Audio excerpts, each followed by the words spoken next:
welcome to One More Thing. I'm with morning. Dr. Baucom. Pleasure.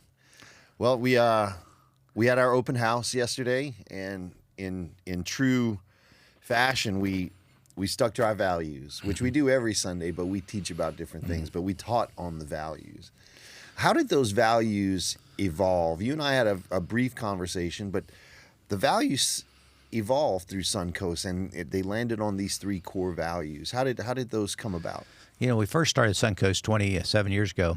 It was kind of like making a difference for Christ. That was it.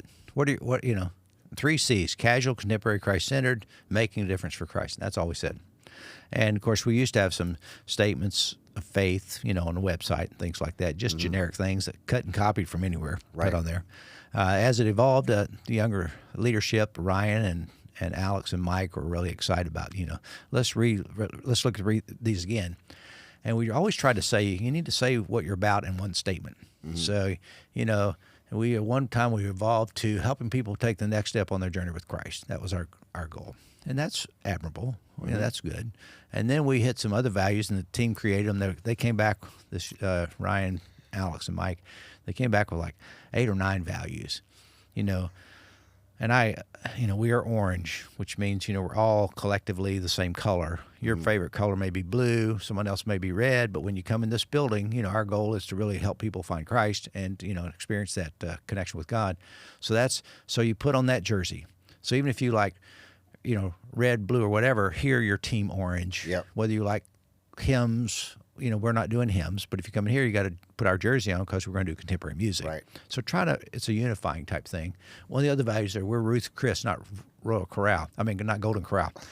What does that mean? We're going to do it well. Yep. It's not going to be for everybody, but what we're going to do is the finest that we can possibly do, not this throw everything out there type Golden Corral smorgasbord. Right. And I know people like Golden Corral, yeah. but that's okay.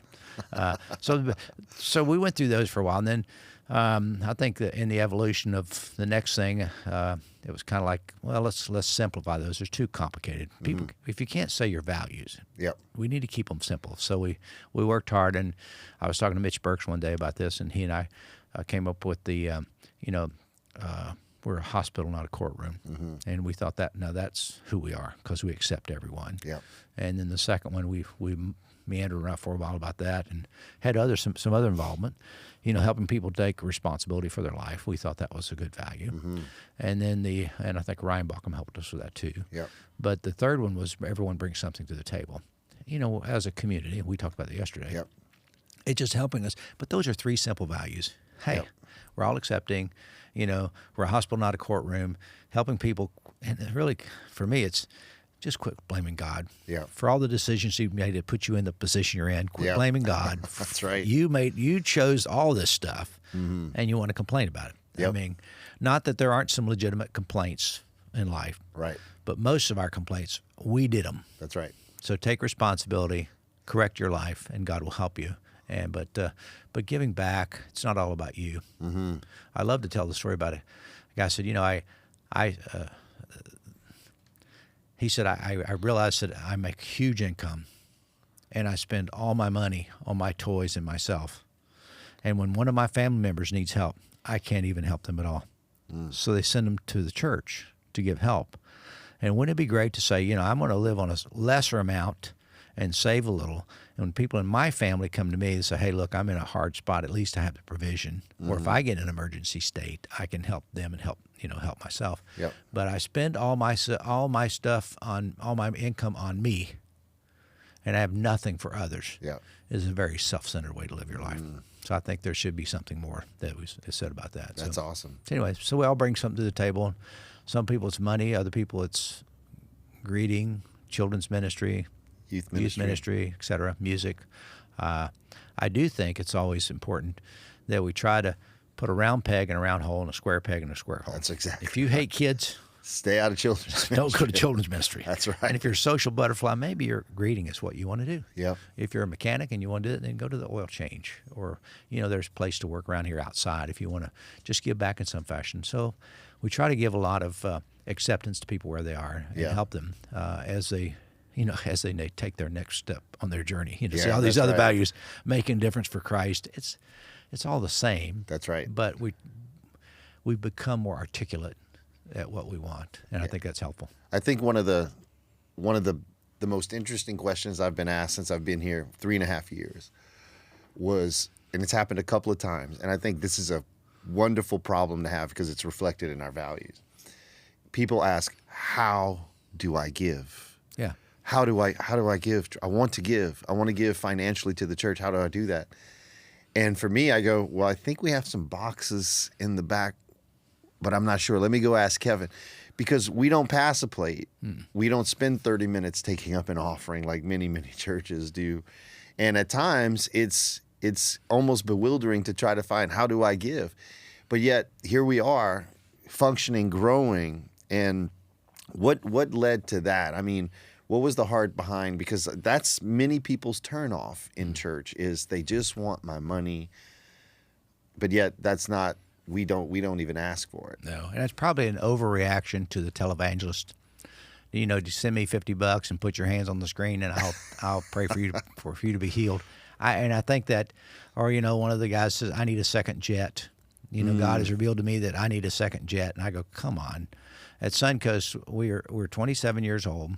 We have never passed the offering plate, ever. Why? Because I feel like that, if we go after their money, we get some money, and maybe we get enough money. But there's a better way. If we go after their heart for God, and they see what we're doing, their heart is open, and they're more inclined to give. I think we probably could do better at reminding them, hey, there's giving stations in the back, and you can give, because some people need to know.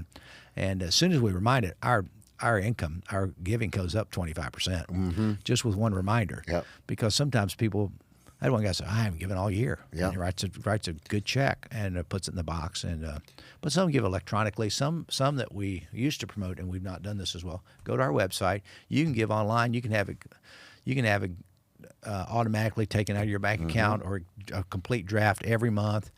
And that's something we probably should repeat. But we're in a unique position with the church and school there, and the school pays us a good rent check, and that rent check covers a lot of our mortgage and utilities and things like that.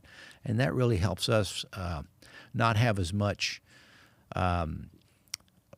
need for money, because we have a source of income. So it helps us not be so money oriented. But I'll tell you, we lived here a long time. We were in existence a long time without the school, without the church, and we just didn't do it. So it's about, where's your focus? That's right. And where's your heart? And we want our heart to always be on the hearts of people. That's awesome, man. That's awesome. That's one of the things, even, I come from a church background for being a pastor over 20 years. That was always at the forefront of the anxiety of staff, because you'd see fluctuations in numbers. But here it's like we have a singular focus, and that is the transformation of people's hearts to trust, know, and follow God, right?